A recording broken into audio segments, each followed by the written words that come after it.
Welcome to Nerds at Church, a podcast about nerdery and the Bible. I'm Pastor Emily, and I use pronouns like they, them, theirs.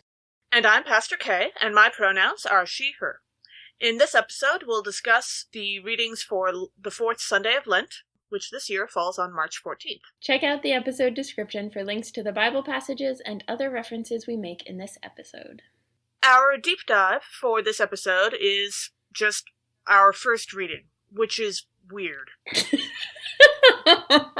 There's no other way to put it. It is weird. Some parts of the Bible are just extraordinarily odd to modern sensibilities, and this is one of them. So the text that we will examine first for our reading is from the book of Numbers. It involves Moses and some poisonous serpents and God and the Israelites, and there's a snake on a pole. Not snakes on a plane, but a snake on a pole. You just stole one of my references! I mean, I think we can both make this reference. It's not pie, Emily. There's not fewer Samuel L. Jackson references if I make one and you make one. Details. I was just looking forward to it, and then... I don't know. I'm also still very curious as to whether the snake on a pole, was it a statue of a snake made in bronze? Or was it, did they actually take a snake and coat it in bronze, presumably either killing it in the process or was it already dead? Or do we have to care? I don't know. Again, part of the weirdness of this text. So this passage from Numbers, chapter 21, is the last of several murmuring stories, as they are sometimes known. The Israelites are in the desert and wandering, looking for the promised land with Moses, and they aren't really getting much of anywhere, and so they're complaining about their circumstances, and they complain several times in various ways, mostly about Moses. Several of the previous complaining stories were specifically about Moses, also sometimes about the food, I think once or twice. And each time that this happened, God wants to punish them, and then Moses intervenes on behalf of the Israelites. This time, in this passage, they complain about Moses and God, and so God punishes them. It doesn't really seem like there's time for Moses to try to intervene. I don't know if Moses is specifically not intervening, or if right, this is just, God makes a snap decision.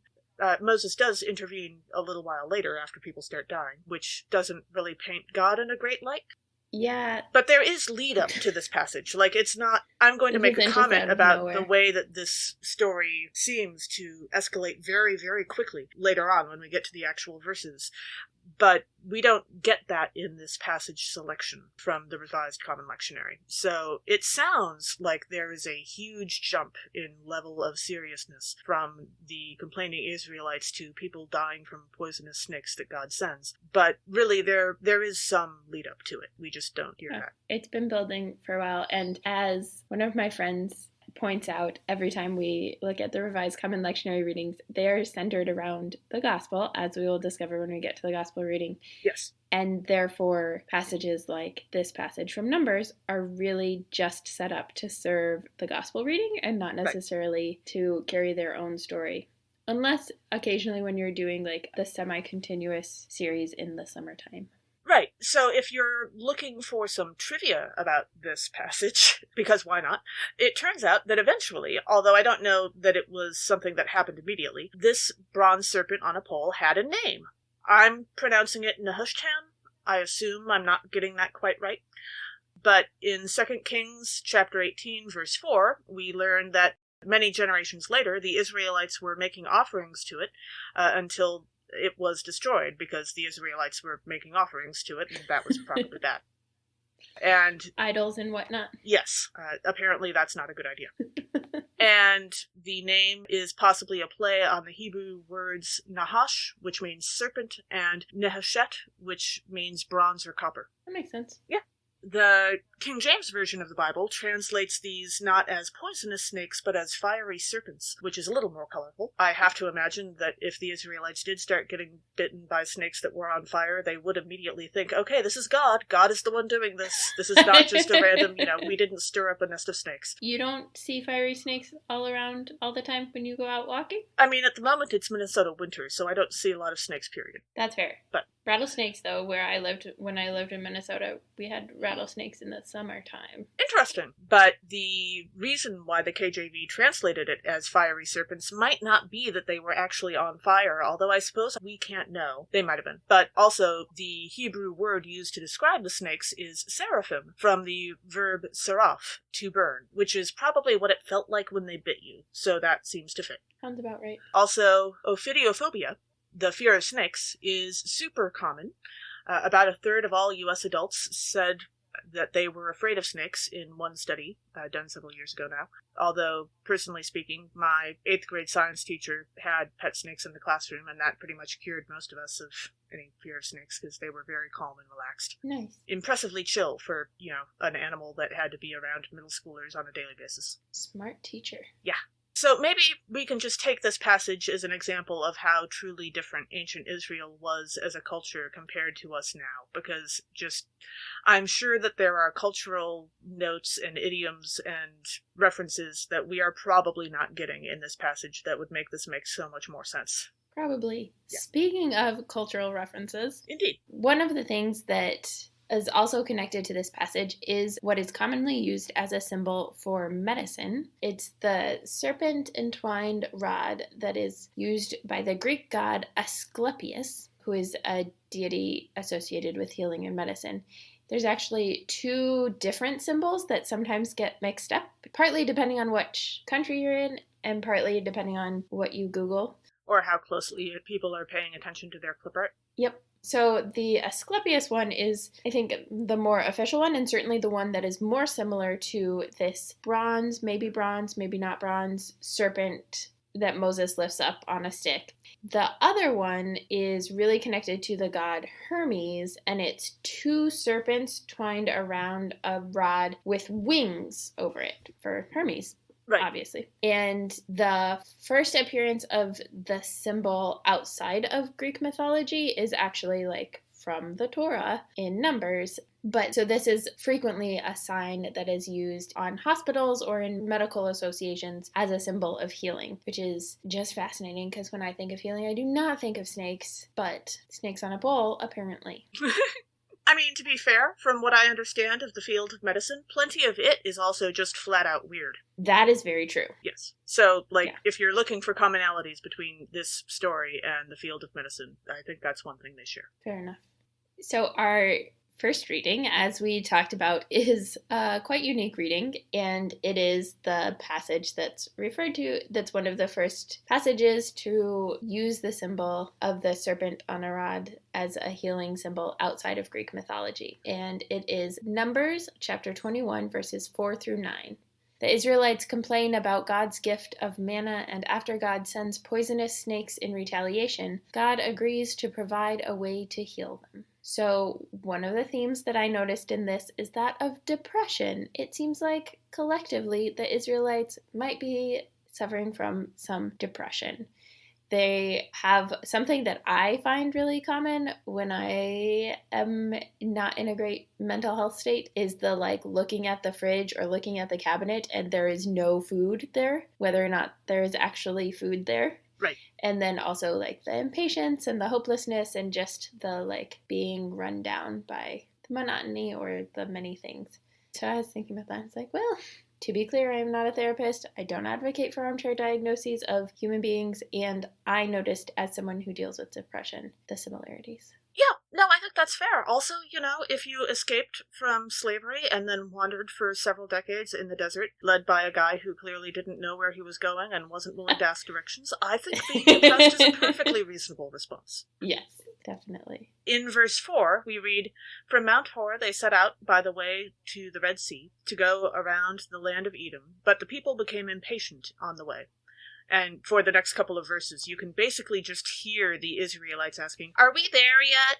from the back seat of a station wagon in any 80s family movie that you care to name, can't you? They are every irritating younger sibling in any movie from the history of time. Speaking as a younger sibling, it is not always the younger sibling that is asking, "Are we there yet?" Well, that's fair. I cleverly don't have any siblings, so that's not a problem. So it was just always you. Pretty much, yes. Although, actually, my parents would occasionally take turns just to, make it feel more fair. That's fantastic. So in verse 5, the Israelites ask in the whiniest of tones possible, "Why have you brought us up out of Egypt to die in the wilderness? For there is no food and no water, and we detest this miserable food." Note, they just said no food, and we detest this miserable food. Yeah. Somewhere there is a lack of truth. But what it really reminded me of was Smeagol in Lord of the Rings, when Smeagol hooks up with Samwise and Frodo, and they're wandering together, and the first time that he gets offered lembas bread, and he just detests it, but he's like, "No, we can't eat it." But even like the hobbits are like, this doesn't last as long as the elves think it does. But all in all, the main moral of the story is lembas bread. Also, I think it's kind of hinted in both the books and the movies that lembas bread essentially tastes like a communion wafer, and so it's pretty easy to get tired of it. Oh, I thought it tasted better than that. I mean, it wouldn't take a lot, but... It's true.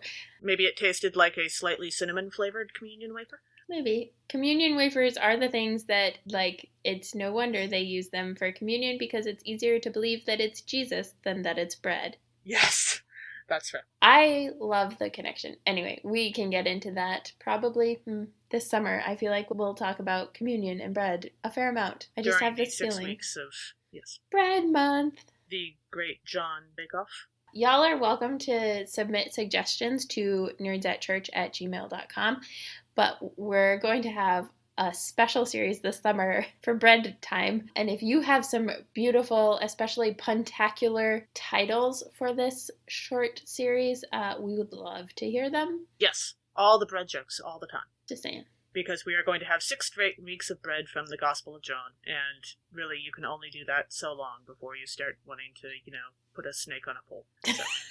Truth. Also, it feels kind of weird that we're doing that passage this summer instead of last summer when everyone was baking bread all the time because of the pandemic. Really, we should have, protested and insisted that the lectionary years get switched up so that we could have done bread last year. I mean, with the amount of, kerfuffle that happened about, whether or not communion was valid. Oh, yeah, that was a thing. Virtually, yeah. There's no way they were going to someone tried to change how the date of Easter would be calculated. So. Yes. We might be wandering off slightly. So. Just a little bit. Speaking of wandering off, the Lord, in verse 6, sends poisonous serpents among the people. I bet some people wandered off right quick on that one. I hope so. But the first thing that popped to my mind, as Kay mentioned earlier in the episode, was, of course, this is snakes in the camp instead of snakes on a plane. Yes, and I would imagine that they would have had it with those snakes at some point. Yeah. Mm-hmm. Come to think of it, if we're gonna make more movies from the Hebrew Scriptures, wouldn't Samuel L. Jackson make a fantastic Moses? Oh my gosh, that would be brilliant. I would love that. I like it. Yeah, that's the only casting I'm going to accept now until he dies. That's just how that works. So, okay. Yes, I also looked at verse 6 because, snakes, yay. And in verse 6 we hear, "The Lord sent poisonous serpents among the people, and they bit the people so that many Israelites died." Well, that escalated quickly. A couple of verses ago, they were whining, and now they're dying from poisonous snake bites sent by God. It seems like a huge reaction for a relatively small annoyance, although, as I mentioned earlier, there actually is lead-up to this passage, although the lead-up consists entirely of the Israelites complaining, so it still seems like an overreaction. I'm just saying. Yeah. This reminds me of a plot point in Babylon 5. What started the enormous war between humanity and the Minbari race was that the Minbari greet fellow warrior ships with their gun ports open as a sign of respect, or something like that. And a human ship that was the first one to run into the Minbari was greeted that way, and they saw it as a threat, and they opened fire. And they destroyed that ship of the Minbari, and as it turned out, the highest religious authority from the planet of Minbar was on that ship and died, and as a result, Minbar basically declared that humanity had to be completely destroyed. And therefore there was this enormous war that wasn't ended until some various other plot points happened, which are not terribly relevant to the story. But, That is unfortunate. Yeah, and on the other hand, they do the work of going into the backstory and exploring how all that happened and the motivations of everyone involved. It's sadly understandable. You can see how every step of it happened, but it still took one tiny thing and had it lead to a enormous attempt at genocide. So Yeah. I do feel like humans misinterpreting and feeling threatened is one heck of a trope for sci-fi and fantasy. and reality. Well, that too, yes. Yeah. I mean, all of them. to be fair, there aren't that many other options for people to misinterpret and misunderstand in reality, because as far as we know, we're the most sentient race around. But so aside from the aliens. Hello, and aliens. And elephants and dolphins. Well, yes. Elephants and dolphins. They are lovely, and I'm sure that the dolphins are actually one of the most smart races on the planet for wanting to splash around in the water and not, and elephants. make wars or wheels or anything. Yes. Elephants, however, don't have the excuse of getting to splash around in the water and be silly all day. No, but have you seen their trunks? They can splash around in the water pretty well. Well, yes, that's true. We might be wandering off again. For the record, we have both had our coffee. Yeah, we have both had our coffee and not very much sleep. I also think that it's just like on point because this is literally wandering around in the desert day. Yes, that's fair. There are a lot of those avoiding in the lectionary. Snakes. Yep. Yeah. So, on a happier note, let's talk about Ephesians chapter 2, verses 1 through 10. We can't avoid sin or earn God's grace. Grace is only ever a gift. So, a very surprising, I'm sure, theme for this passage is, in fact, grace. Yay! This is a favorite passage for Lutherans. Also, other Christians, but Lutherans kind of claim it since grace is our big, shiny thing. Yes, one of the themes that comes up in this passage is grace, this idea that we are just gifted God's love, and it is not something that we can earn. I think Desmond Tutu is the one that I know the quote from, but the idea of grace as you can't do anything to make God love you any more, and you can't do anything to make God love you any less. So then the question becomes, what are you going to do? And I really love that. And there are people who get genuinely freaked out by that concept. I mean, it's depending on your There's perspective. Like both of those Yeah. have ways that they are very scary concepts. And also I always kind of end it in my head with God saying, yeah. But you would. But whenever we talk about grace, I can't help, especially right now as I'm in the middle of reading the books, think of Graceling, the book series by Kristen Kishore. And there are particular people in this universe who are gracelings. They are graced with some ability that supersedes any normal human capacity. And the way that you know a child and or adult is graced is that their eyes are two different colors, but all of the babies are born with eyes of the same color, and then at some point they settle into two different colored eyes. And I'm pretty sure that's based on real life, because babies' eyes actually do change color. Most babies are born with blue eyes, and then they settle into something else. Yes. The timeline is a bit different, but yes. Sure. And then even once they've settled, you don't know what the grace is, and there's a lot of like the complications of kings and rulers and empire and requiring the possession of gracelings and how they're treated and all of those things. But some of the graces are like really helpful, like having the royal baker be a graced bread baker would be fantastic, and we would definitely invite them onto the podcast this summer. And you can be a graced fighter or a mind reader, those sorts of things. But you could also be graced as like a great tree climber. And like, unless you're helping harvest the like walnuts or something, sure, probably like not a particularly helpful grace. And so there are just like, there's one I think where somebody can open their mouth like to the size of their head or something. And the main character has a particular grace. And at the start of the series, we think that Katza is like graced with killing as a killing grace. Things get more complicated, but it's fascinating to just think about like all of the many different ways that people are graced and the ways that like we think about God's grace. And sometimes we think of it so narrowly that like we restrict God's love to like this particular thing. And I wonder what it would look like to think about God's grace more expansively and think about not just the love that we get from God, but also like the talents that we get from God or the skills or the insights. And yeah, I love Gracing. It's a great book. In verses 1 and 2 of this passage, we hear, "You were dead through the trespasses and sins in which you once lived." So this whole concept of being dead in sin is kind of a difficult one to discuss with people who didn't grow up in the Christian church, like when you're explaining how Christianity works. Mm-hmm. One useful way that I found to talk about this concept with people who don't have the Christian context is the idea of jadedness or being traumatized by one's experiences. For example, in the TV show Firefly, both Mal and Zoe are shown over and over again to have been traumatized by their experiences in the war. Sin, both committing it and experiencing it from others, can traumatize us and make us feel, in some ways, as though we are dead, whether it's emotionally or whether we just don't have any hope or so on. It's not a perfect analogy, but I have found it to be helpful when talking about what dead in sin means. That's a really good one. I always struggle with that too, of like, what does it even... Yeah, I like that example. Yeah, like a moment ago, you were talking about wanting to spend more time imagining the expansiveness of God's grace, and one of the things that sin does is it shuts down our imagination and our ability to believe in the expansiveness of God's grace. So. Mm-hmm. Yeah.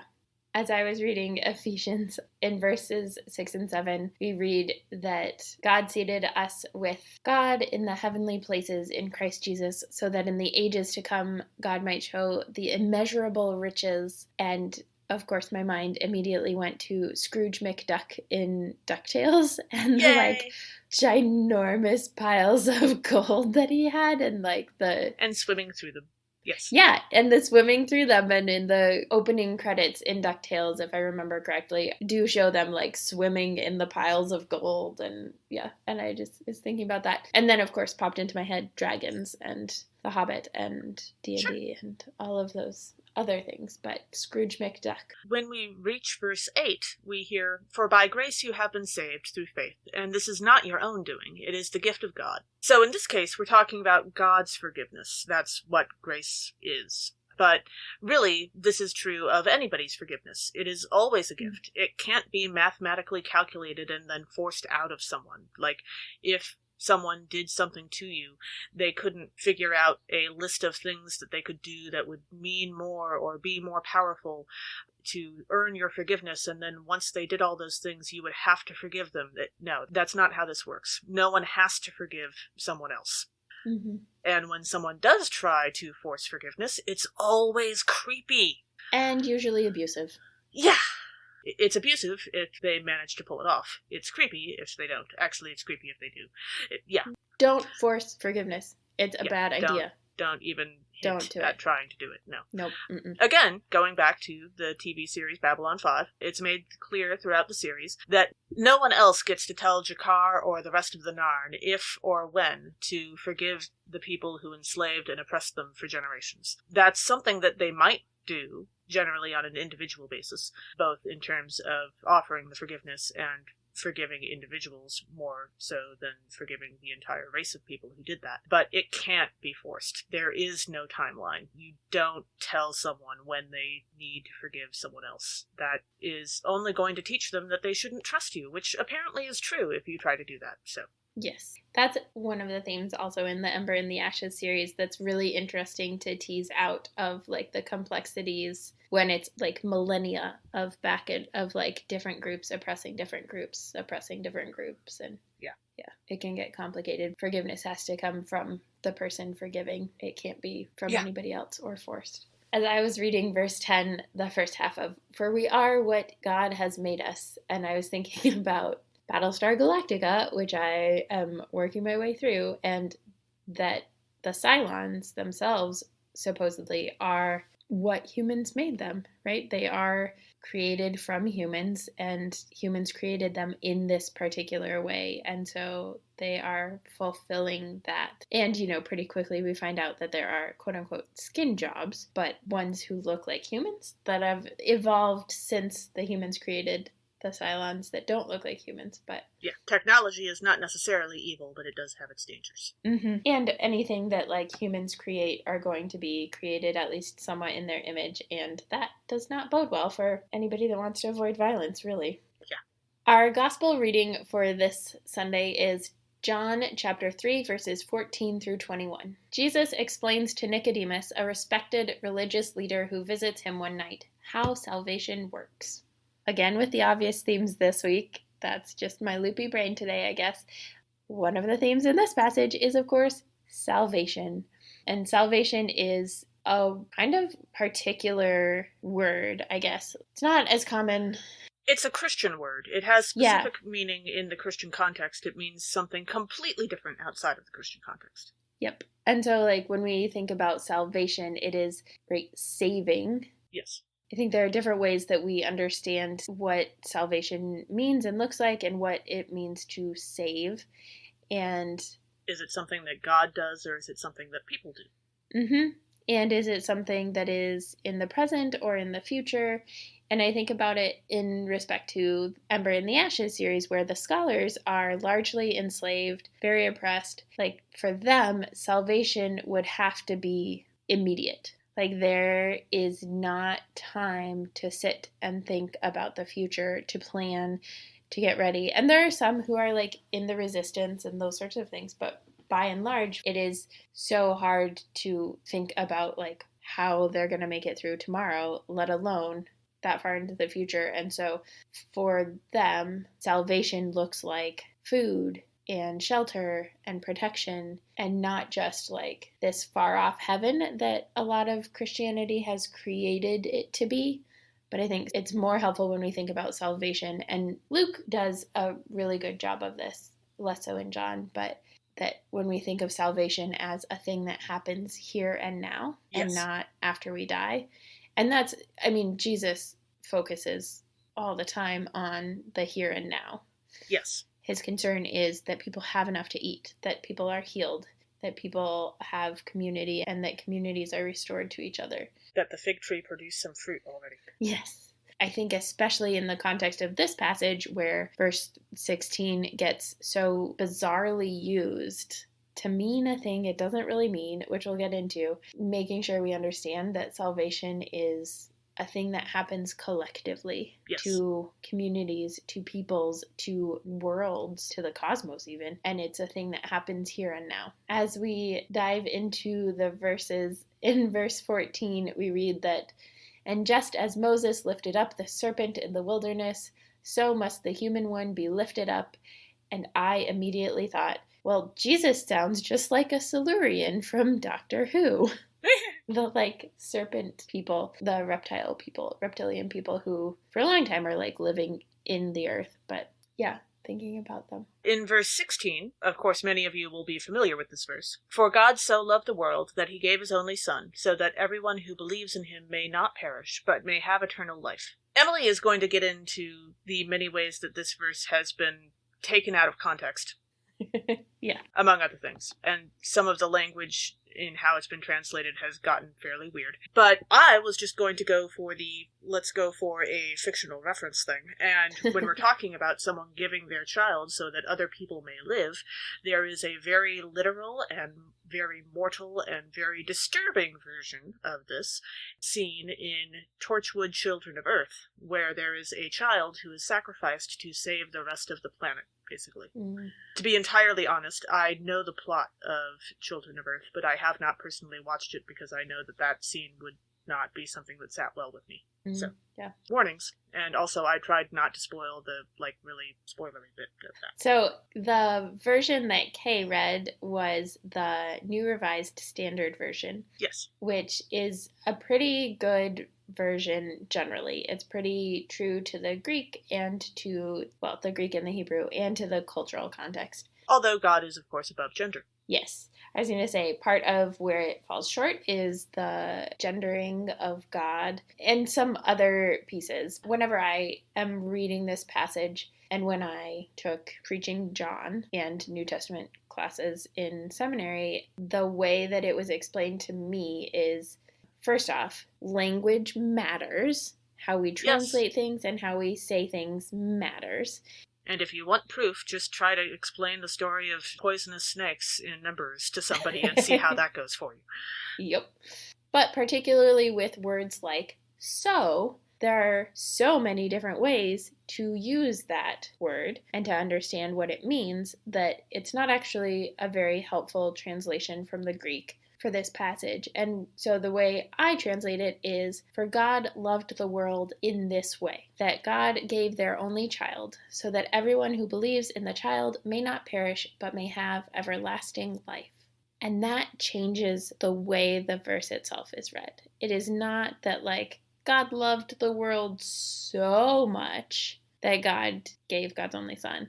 But this is about how God loved the world, not how much. And I think that that makes a difference, especially as you'll get into in the next verse, okay? But it makes a difference in how we understand it. And it, like, I've never understood why people at, like, football games and stuff hold up signs that say John 3:16, because I'm like, I don't, what are you trying to tell me? I am a pastor and I do not understand what you are saying. I have, however, seen people at protests holding up signs that say John 3:17, and that one I get. Yes. Yeah.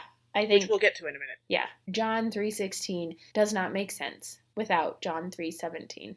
Yes. Although you do also have to throw John 3:18 in there too, which complicates things a bit, but... I mean, realistically, and this is the other part about context and language mattering, this passage itself needs the literary context, the narrative context of it to make sense. Yes. It's a conversation between two religious leaders trying to understand concepts that are kind of new to one of them and kind of sound bizarre because puns and things like that are a little bit weird and can confuse things. Especially when we're translating a language from a couple thousand years ago into a modern language. Yep. So the fact that this isn't Jesus just telling all of the crowds this thing, this is Jesus having a conversation with Nicodemus, who is coming to him at night in the dark, where potentially other people can't see, where there's space for secrecy and hiding. And within that context,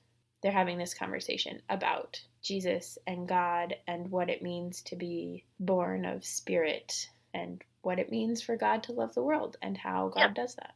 And you know that there's a particular context because of verse 14, to jump back a bit, because Jesus knew that Nicodemus would know what the serpent in the wilderness that Moses lifted up was about, because Nicodemus had a certain type of training and background. Yep. Otherwise, Jesus would have had to explain that story to us, which would have been very helpful, God. Yeah, because, it just, context. I mean, most of John is like, oh, it would have been nice to know that the well is where couples get together and meet each other for the first time. I mean, to be fair, you really can't read any of the New Testament without reading the Hebrew Scriptures, because it's just so filled with references. Yeah. Even more so than this podcast. Indeed. And I would say, if you are reading the New Testament, Christian New Testament, Amy Jill Levine is one of the best New Testament scholars I know, and she's Jewish, and so there's just this whole other depth of knowledge and context that is so helpful in reading Scripture. Yes. Another resource that I have very much appreciated is called the Jewish Annotated New Testament. She edited it. Yes, which is wonderful and goes through and explains many of these references and a lot of cultural stuff as well.